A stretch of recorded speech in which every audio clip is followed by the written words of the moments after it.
Okay. Oop, I see some folks joining in to the webinar. So as we get started here, I'm going to try and take things slow. I'm watching the participants tick up here.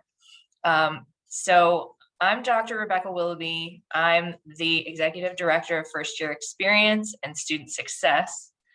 And this is a Zoom with Bloom session for the College of Education. And so I'm happy to be joined today by two of my colleagues, Dr. Hoover and Dr. Walsh.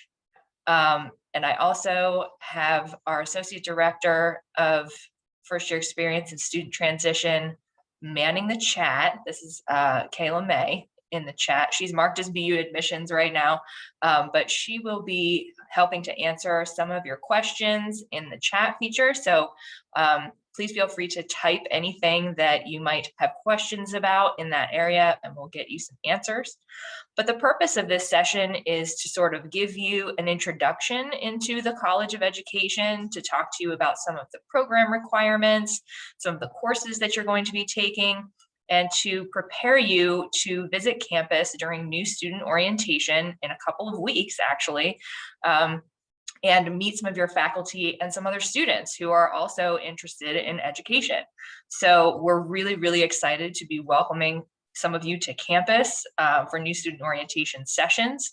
So I'm going to hand it over to Dr. Hoovers and Dr. Walsh, and they're going to tell you a little bit about their programs and their college, and we can go from there.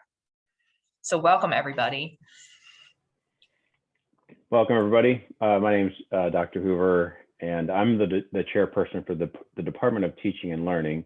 And I'll share just a really brief 3-slide show just so you get an understanding of what the College of Education looks like. So Bloomsburg University has several colleges. You'll be part of the College of Education. Let me share this screen right now.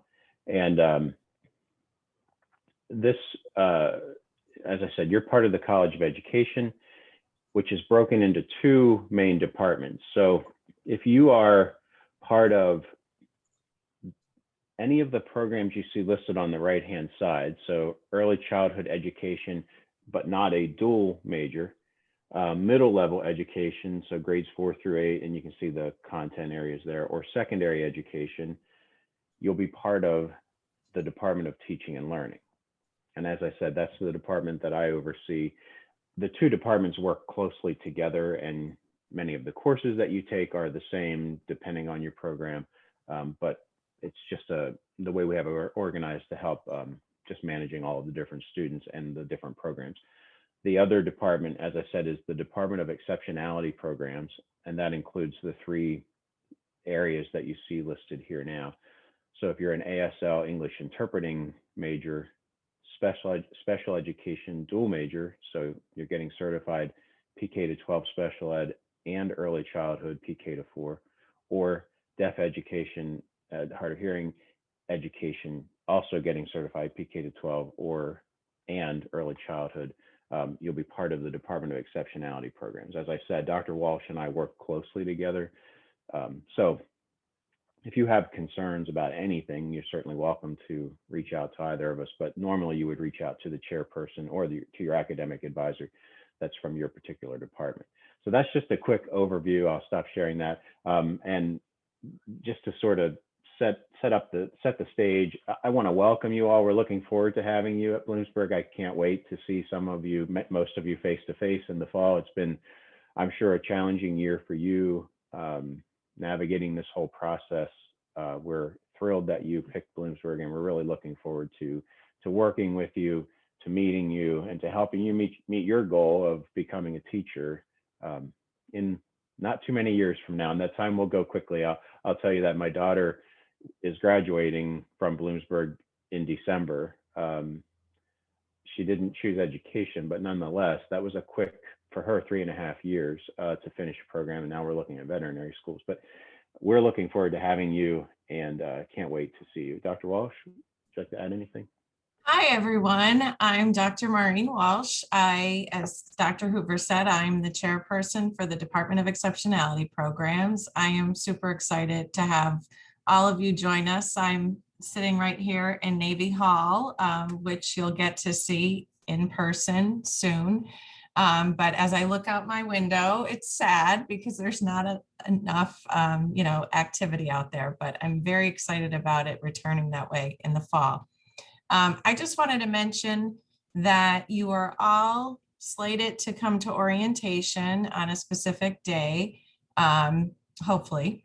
And just make sure you go to the right place. If I could give you some advice over doing this for several years, some students go to the wrong department because it is confusing that we're all in the College of Ed. So like Dr. Hoover pointed out, if you are an early childhood education major only without a dual, whether it's with the special education or deaf ed, then you go to teaching and learning for advisement, for orientation. That's where you'll have an advisor assigned to you.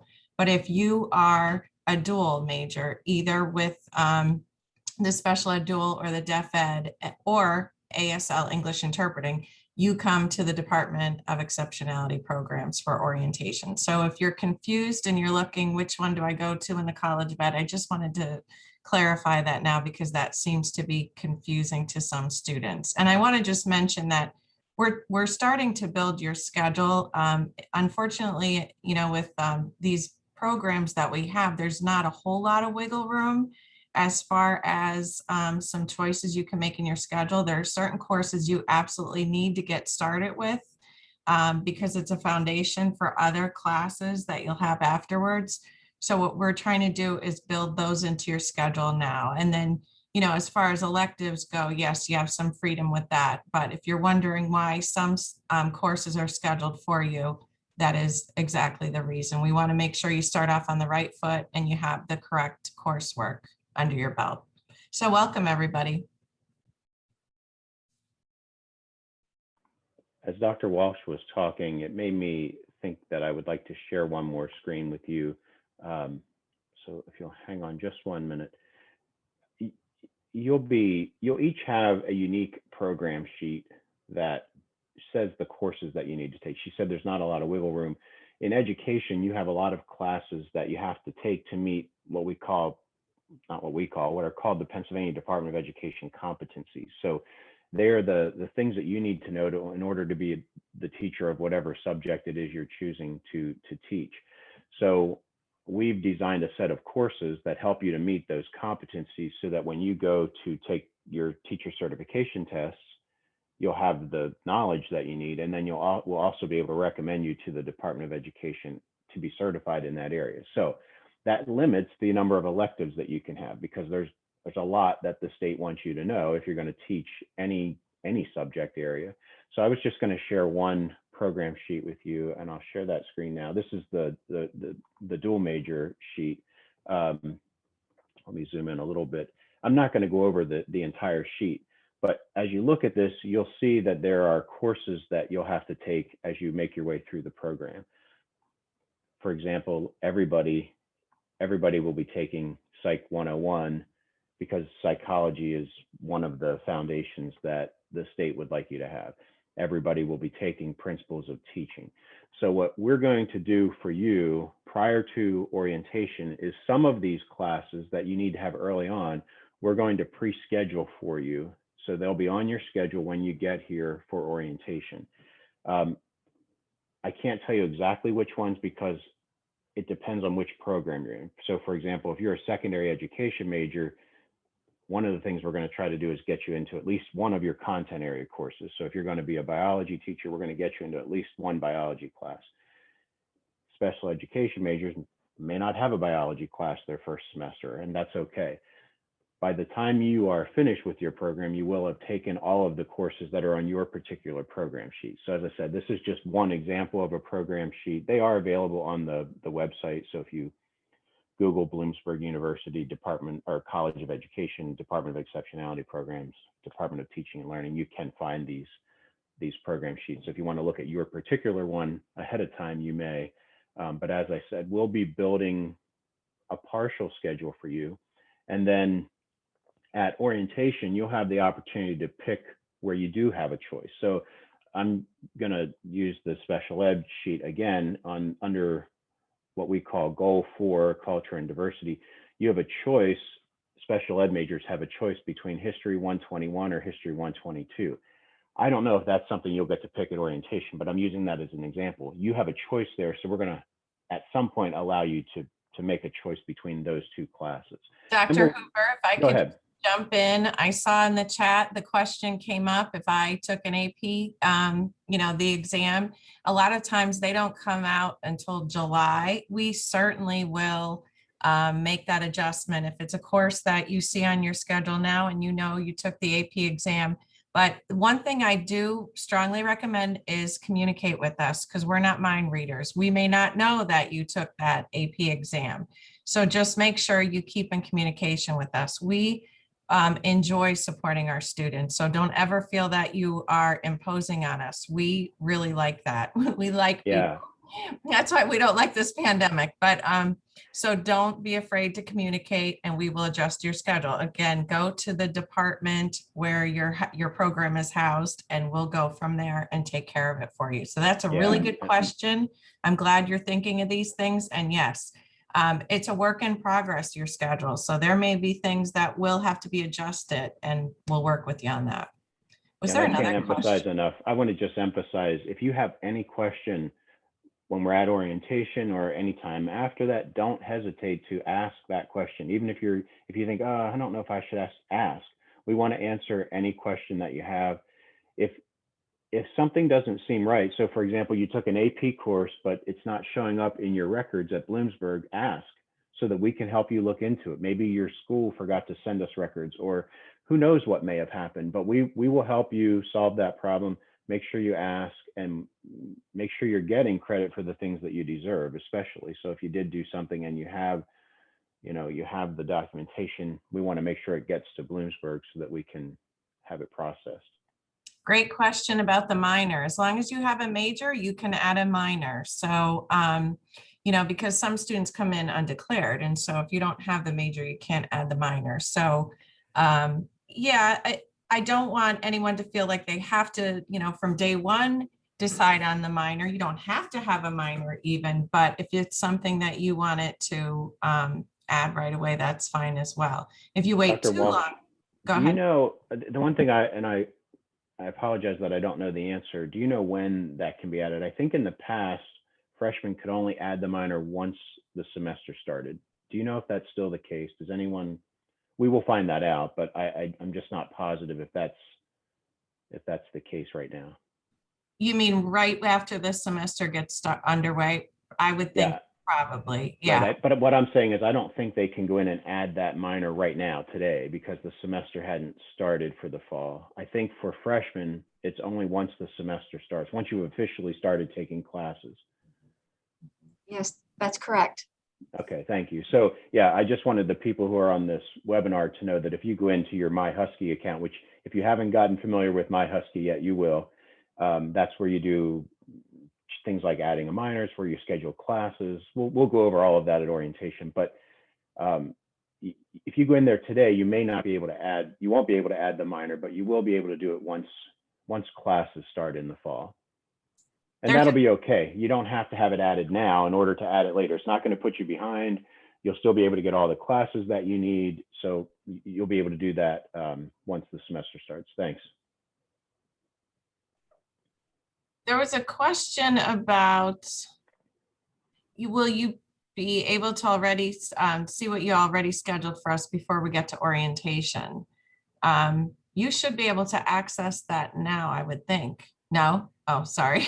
No, not yet. Okay. The schedules will be open just before orientation, because right now a lot of work is going on behind the scenes, as Drs. Hoover and Walsh mentioned, to get the courses that you need for your first semester already placed onto your schedule. So while that's happening, those schedules are hidden, but they will be released just before our orientation dates begin on June 9th. And there are changes that I can tell you for sure. If you're in the Department of Teaching and Learning, there are the changes that we're still making. So something you see today could very easily be changed by the time you're here for orientation. So it just wouldn't be in your best interest right now, because you may think this is what it's going to be, and then it ends up being something else. And that's for various reasons, we have to kind of juggle people from one section to another and make sure that the sections are equally loaded and so forth. The question about if I took the course as dual enrollment. So if you took the course, as long as it was equivalent or it was through here, like we have our education magnet students, I'm not sure if that's what you're referencing, but as long as it was one of our courses or it comes out to be an equivalent, yes, that would transfer onto your transcript. And you'll be able to access your transcript in MyHusky. Again, I'm not sure if you could see if you don't have anything that's transferred in, you won't see that now. If you're a transfer student and you've already submitted your official transcripts from your transfer university, you may see it on there. But in MyHusky, you can access your transcripts to see what's showing up there. The question came up too about should we only be registering for 100 level classes? It really depends on what courses you're talking about. Certainly, there's a progression from 100 to 400 level. In our education majors, you can't even access the upper levels without being formally admitted to candidacy. But some of the courses, depending on what they are, they may be a 200 level that you could schedule now or schedule early on. Yeah, don't get too caught up in the course number. Take the advice of your academic advisor. So they may say, oh, next semester for example, we have a course that says it's a 400 level course, but I have many freshmen and sophomores who take it and they're very successful in the course. So just take the advice of your academic advisor when you're planning your schedule for the spring, because we're kind of helping you with your fall schedule. We'll have part of it in place when you come to orientation. We'll tell you other courses you should choose from. And then in the spring, when you're building that schedule, you want to talk to your academic advisor and they can tell you which courses are reasonable to take that second semester and then each semester forward.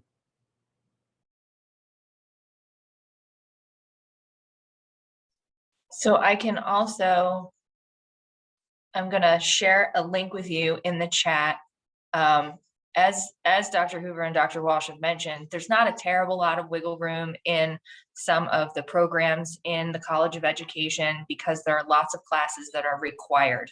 However, we've tried to put together a list of courses that are appropriate. So kind of to go along with should we only be registering for 100 level classes at this time? That's the general rule, but it's not necessarily across the board. There are classes that you might take that would be designated as a 200 level class. It just depends on your comfort level and what you're interested in. So this webpage that I've pasted in the chat will give you sort of a way to browse the courses that you might be able to, I'm saying might be able to add to your schedule because you'll definitely want to confer with your advisor before you do that. But it will give you an idea of some of the courses that might be good for an incoming first year student to try taking in some other discipline perhaps. So it'll give you a little bit of browsing. I want to go back to, there was a question earlier about certification that I don't know the answer to, but oh yeah, I saw that question. I can address that, but I want to say one thing about the link that was shared.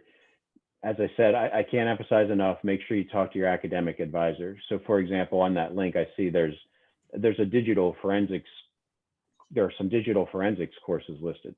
Great courses, really interesting. I think I love technology. I love forensics.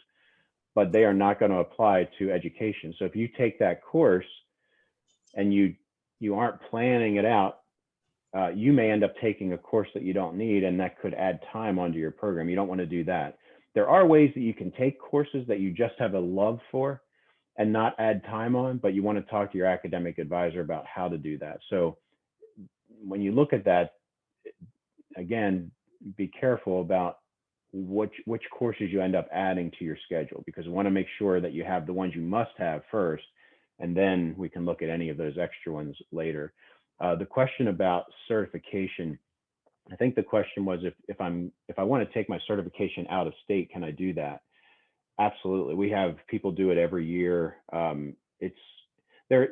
How you do that depends on the state that you're taking the certification to. So if you're taking it to New Jersey, it might be different than if you're taking it to Wisconsin. So each of those states have their own Department of Education, and they have their own requirements for what you would need to do to transfer that certification. Pennsylvania has rigorous standards for becoming a teacher. So most states, it's pretty easy to take your certification from Pennsylvania to that state. Most states, again, not all of them, will likely require you to take their state's certification exam, just as their way of saying, okay, you had your program, but we just want to make sure you meet all of our criteria. So you have to take our exam. So that's something that many states require. Again, not every state requires that, but that's one thing that you might have to do that somebody who's going to teach in Pennsylvania would not have to do. But we have many teachers, graduates every year who go to other states to get jobs. I have somebody he's already hired in Hawaii, and he's not graduating until after the fall semester. So he's been offered a job. So he'll have to do a little bit more to transfer that certification, but it absolutely is possible and very common.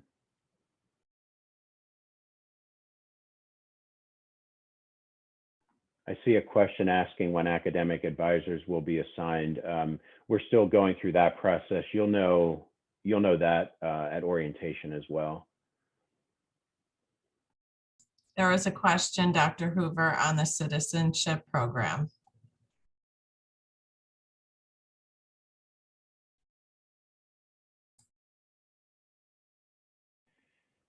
We'll explain those program sheets to you in more detail. Bloomsburg has, for every student that attends Bloomsburg University, you have something called general education requirements or general education points. On the citizenship program, I'll address that since that's specific. Those are listed on the right-hand side of that program sheet. All the things on the left-hand side of the program sheet are requirements that the Pennsylvania Department of Education has for somebody to become a citizenship teacher. So at the top, there's all the history courses. At the middle and the bottom, it's more of your education specific courses. So the credits that you counted on the left-hand side are the education ones. On the right-hand side, somewhere in there are 8 unique credits that make up that additional number to get to 129. The sheets can be a little bit overwhelming at first, but once we have a chance to explain them, they start to make a little bit more sense, because you might see a course listed both places. That just means it's counting in more than one area. And I'll give special ed's a good example. We have a special education course, 2 of them actually, that count as a requirement that every teacher in Pennsylvania needs to have 9 credits of special education. The special ed courses that we offer, the first 2 also meet 2 different general education requirements. So they actually are listed 3 different places on some of the program sheets because they count in 3 different areas. There are some on that right-hand side, again, for the citizenship program sheet. On the right-hand side, if it's not in italics, that means it wasn't listed on the left-hand side, and that means it's unique over there. I apologize if that sounds confusing. It'll make more sense at orientation when we can bring up individual program sheets and we can meet with you individually to talk more about that. If I could just mention something. If you're sitting there and you're listening to these comments or processing all that you have in front of you in the next couple months and you feel overwhelmed, that's okay, but we don't want you to feel overwhelmed. It's understandable, but understand that we love to support our students. I can't emphasize that enough. We like to work very closely with students, and you should get to know your advisor very well, so you have that relationship. And the other thing I want to mention is, no matter what program you are going to enroll in, you have a 1 credit course that I think it's like one of the best courses you could take in terms of all these little things that are questions that are in the back of your head that you're like, oh, I forgot to ask that. We go over that. That is the venue to just get all that out there. So everything from how do I become certified in another state down the road to what do I take my spring semester of my first year? We walk you through that because we understand there's so much, you're transitioning from high school to college, but in the most unique times. I mean, we can't even say back when we were high school students in a pandemic, you're living through something that we haven't even lived through ourselves as high school students. So we are very empathetic to all that you've been through. And we want this to be a very enjoyable experience so you can thrive. And, you so deserve this great back in-person experience. And that's what we want to deliver for you. So if you do have all these things going through your mind, I have this question in this direction, and we're going to help you. We're not mind readers. So the more you communicate with us, the more we're going to support you and help you. So I hope that puts you a little bit at ease. And remember that once the semester starts too, because once you get on campus, you're walking around the quad and there are these big buildings all around you. They look beautiful, but you're trying to figure out I need to be in one of these buildings and I need to be in one of the rooms, but I don't know which one it is. Ask people questions. If you see any of us walking around, and I don't mean just the two of us or any of the people on this webinar, everybody will be happy to help you if they can. So ask questions. And that first week, you're going to get lost a few times, likely. That's okay. As I said, don't hesitate to ask. We're here to help you. You're the reason we're here. We're not here for any other reason. It is only because of you that we're here. So we're here to help you.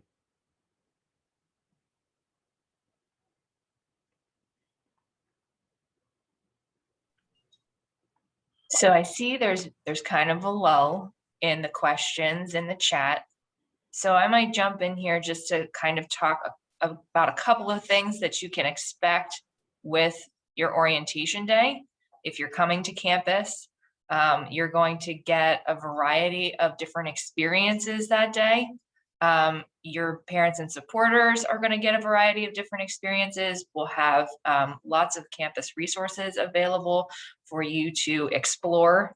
And one of the sort of highlights, we've been talking a lot about classes here because part of what you will do when you're here for new student orientation is work on your schedule.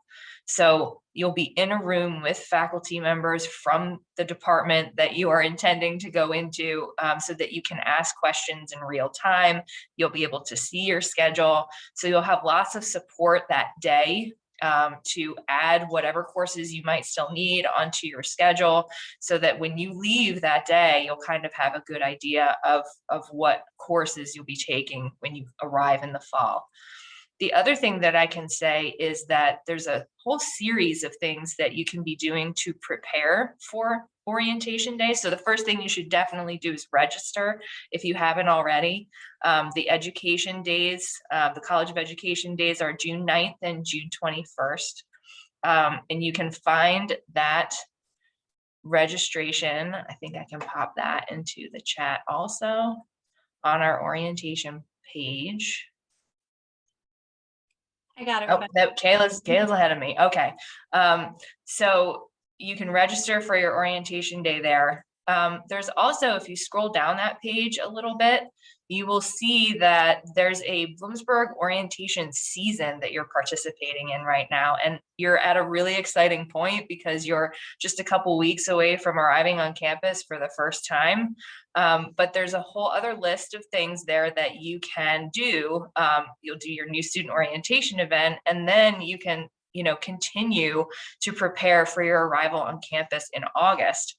The other thing that Dr. Hoover was mentioning about, finding your way around campus and figuring out what building is which and, where your classrooms are.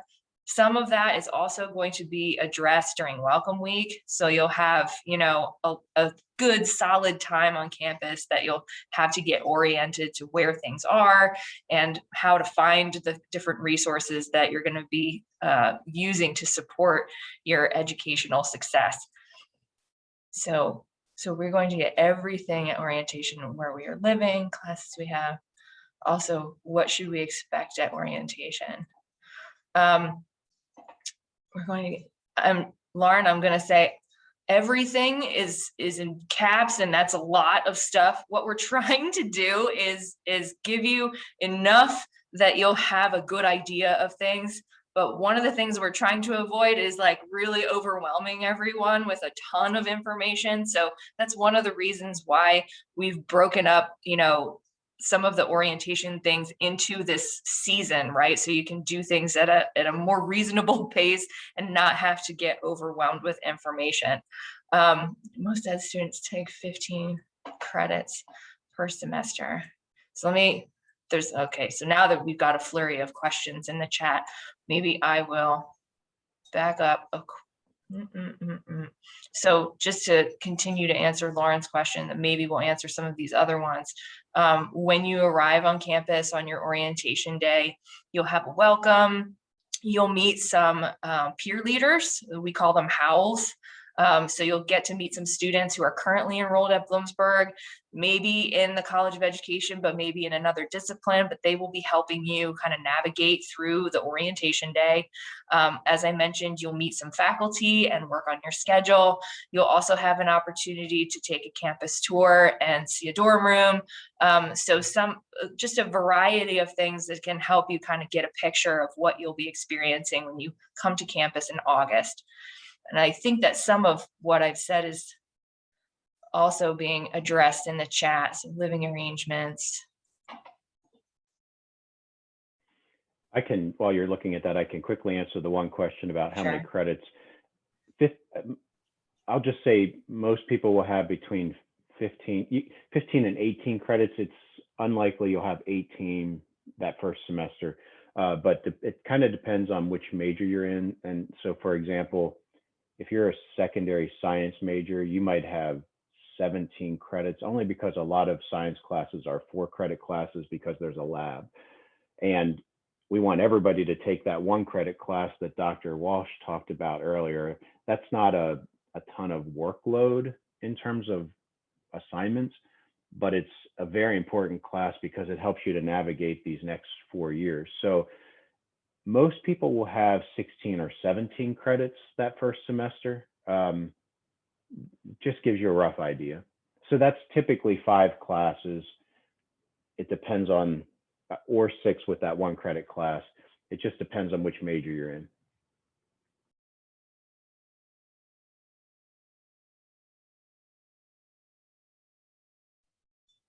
Okay, and it seems that Kayla's said you will have the opportunity to tour a residence hall that you'll be living in at orientation. I see Riley's question about the student ID. I'm honestly not sure about that. I think that happens during welcome week. I don't think you'll leave here on an orientation day with your student ID. Okay, yes, welcome week. Where else do we need to go? I think that might have been all the questions so far in the chat. Anything else you can think of while we are here? Go ahead, Elena. Yeah, I just want to make more clear about the dual enrollment and the AP courses. The sooner you do that, the better. And because it's some of the wording, some schools have like, we call it public speaking. They call it effective speech. So you may not think it's public speaking, but if you're enrolled in the class, it's going to be a repeat. So the courses don't automatically come. You have to send a transcript. If you took AP courses, you may want to talk to your advisor at high school, your guidance counselor, and they could help you get the transcript sent to Bloomsburg. And again, communication is the key, because if we know they took a course that sounds like public speaking, but we're not sure, we would hold off on, having Right. that on their schedule, obviously. And there was a question about, I don't know if this meant to be implying student teaching. We do not have our students take classes while they're student teaching in their final semester. But again, this is the College of Education. It's mostly for education majors, but we have like our ASL English interpreting So if you're sitting there as one of those students, I don't want you to think we're focused only on education. But they'll have a practicum, but we try to make sure that you're as successful as possible. So taking a class while you're doing the most important thing of your 4 years is not the best practice for you. So no, you will not be taking coursework while you're student teaching. The competency test, if you're talking about the language competency test that we offer here at Bloomsburg, yes, if you took a foreign language, you have 2 attempts to take it here. It's at no cost to you. And in essence, then you could possibly test out of that requirement, not have to take 1 or 2 courses in the language. Is the practicum 6 credits? There are 3 credit practicums, there's 6. And right now, these questions, there's so many different answers depending on what program you're talking about, because we have so many programs within the College of Ed in the 2 different departments.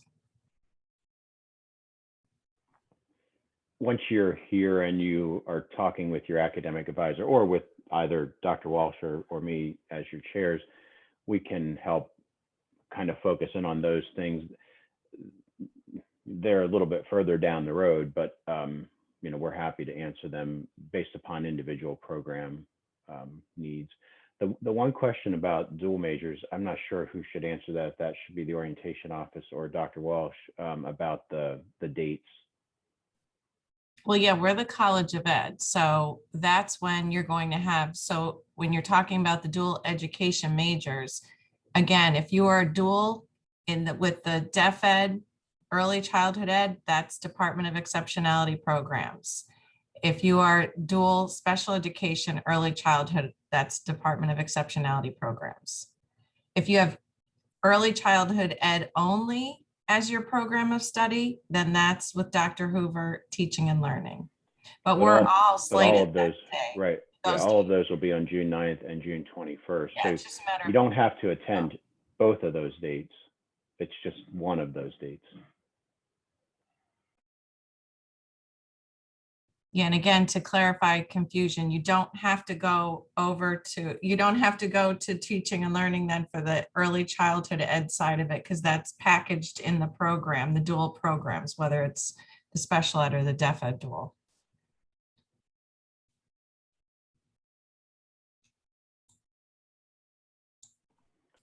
We'll be contacting at this.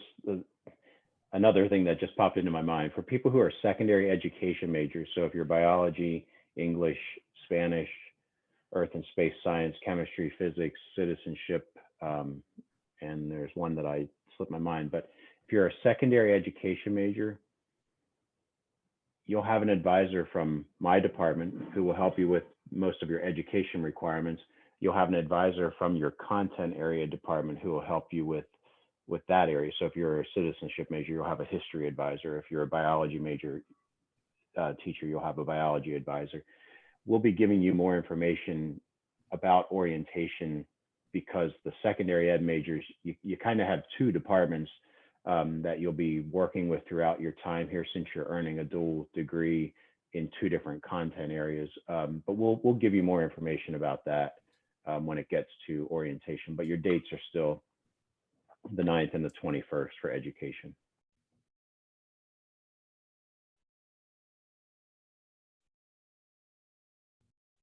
There's a question in the Q&A, which is, I think, a separate thing from the chat that I just saw pop up.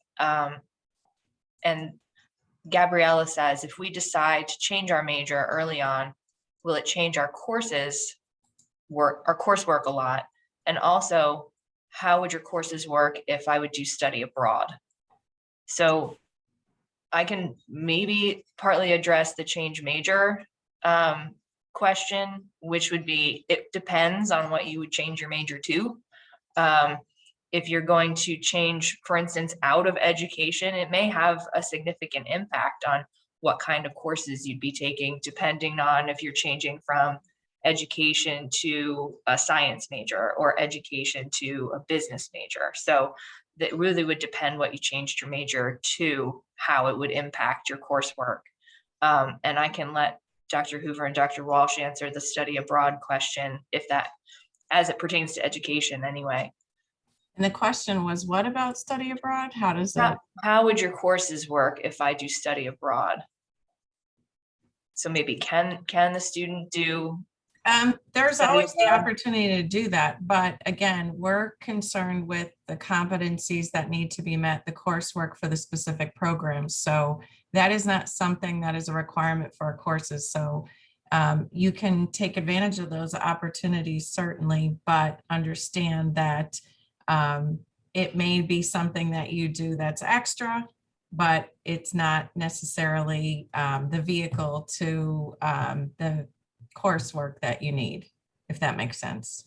And if you're considering study abroad, we have an office that handles that, global education. I would talk to them early on when in your process, sometime in the fall semester, meet with them and just say, here's what I would like to do. And they'll help you to map that out and see how it fits into your program, see how it fits into your overall plans as a college student.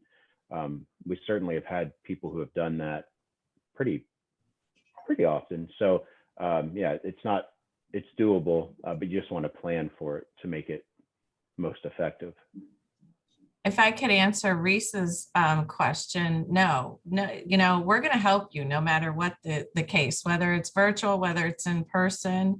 The only disadvantage is you don't get to see the inside of the buildings right then and there, but no, we are going to help you. And there are days set aside for virtual orientations, but maybe that doesn't work with your schedule. So, just be in contact. Dr. Hoover and myself, we Zoom with students all the time. And back before the pandemic, we'd meet with them. So, we're flexible. We're here for you. So no worries.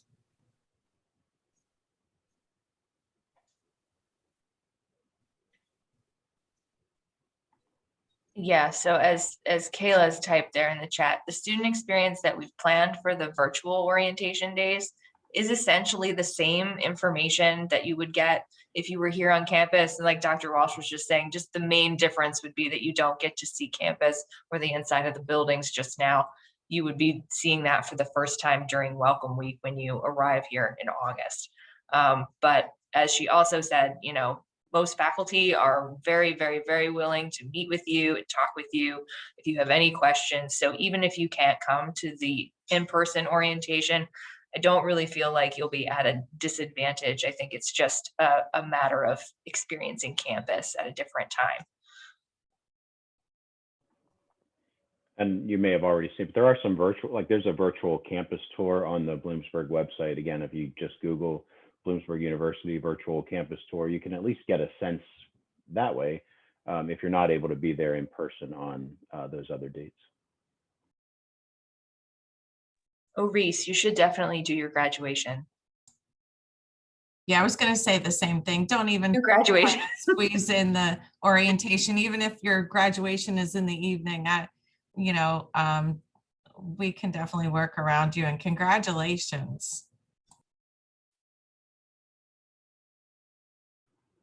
And as Dr. Walsh pointed out, Reese, if you have a concern about anything, I think I recall that you might have asked the question about citizenship. If not, I apologize. But if you're in either one of our departments, don't hesitate to reach out to us.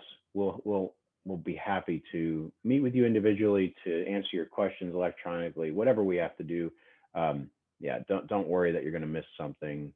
Definitely make sure you enjoy that graduation, that well-earned graduation.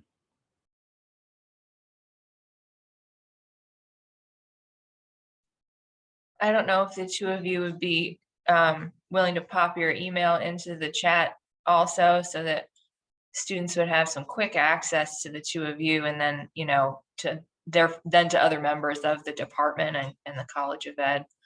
I know I've had several students contact me for Jumpstart that way. So yes, thank you.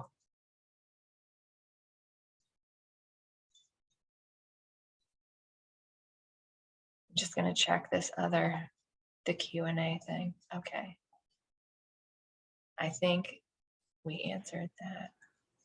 if you would happen to misplace our email addresses or you don't get a chance to copy and paste them, you're on your phone right now or whatever.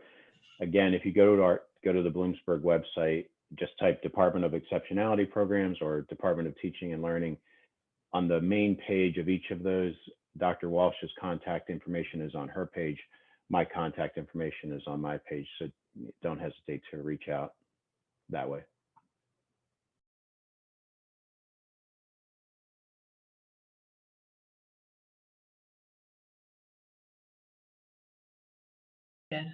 Wouldn't be a Zoom meeting if I didn't try to talk when I was muted, right? We're approaching an hour, but we have all kinds of time. Is there, yeah, Kayla, is there any other questions that we might be able to answer now?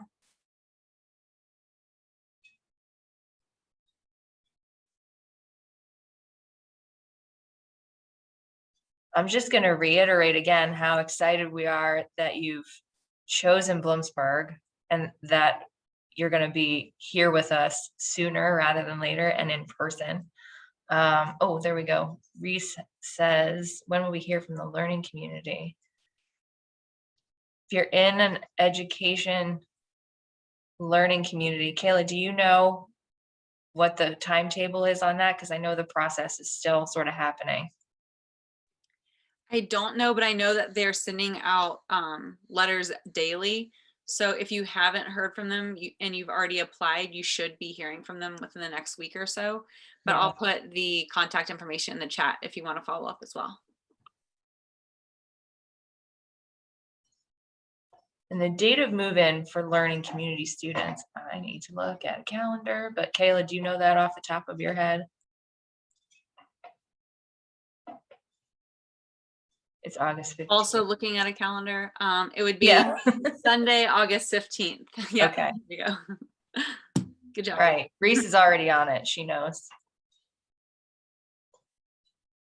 Okay.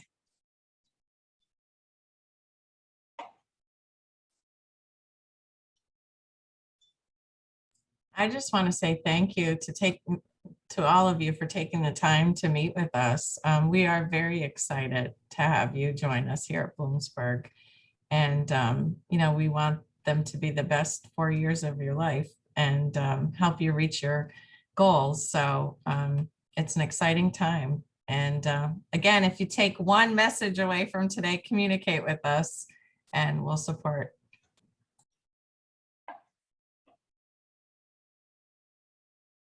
Yeah, so I see a couple other questions about the LCs. Kayla's put the LC information there.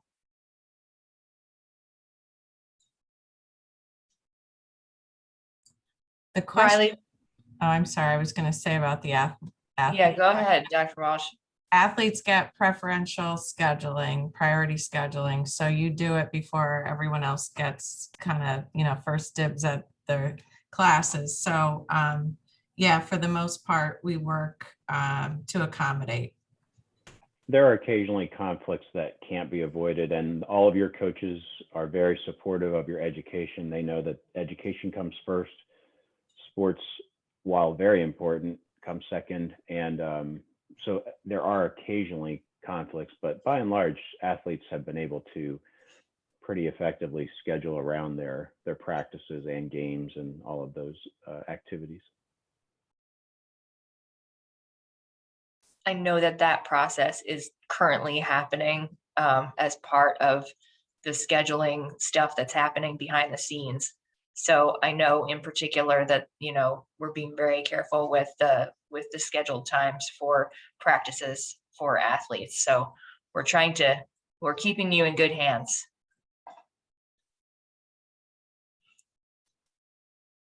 There's a couple questions about housing. Kayla's put the housing email there for more information.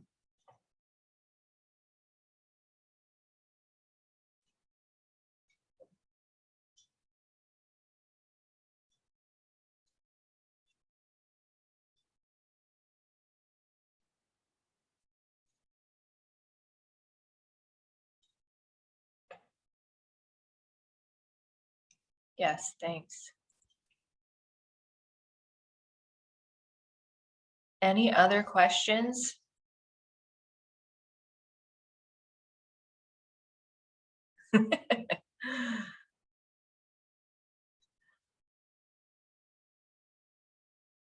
Well, friends, if there are no more questions, I'm gonna wrap things up. You do, though, have our contact information. If you think of something after the session's over that you want to ask before you come for orientation, please don't forget to register for your orientation date. But if you have questions about things before that happens, don't hesitate to get in touch. Dr. Walsh is completely right. We want to do everything we can to support you and make you successful as you transition from high school to college. And we're all very, very excited to be starting this year with you. And thank you so much for your time. Thank you, Dr. Hoover, Dr. Walsh, and Elena and Kayla for your time. This recording will be available to folks who couldn't join us here today. I'm not sure exactly how long that takes, but we'll be sending that link out when it's available.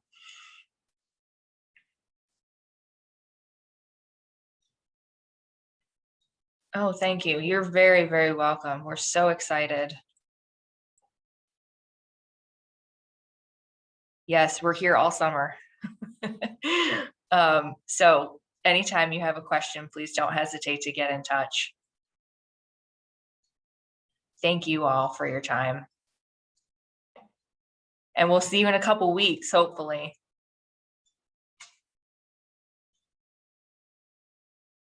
Okay. So they'll be posted online. Thanks, Kayla.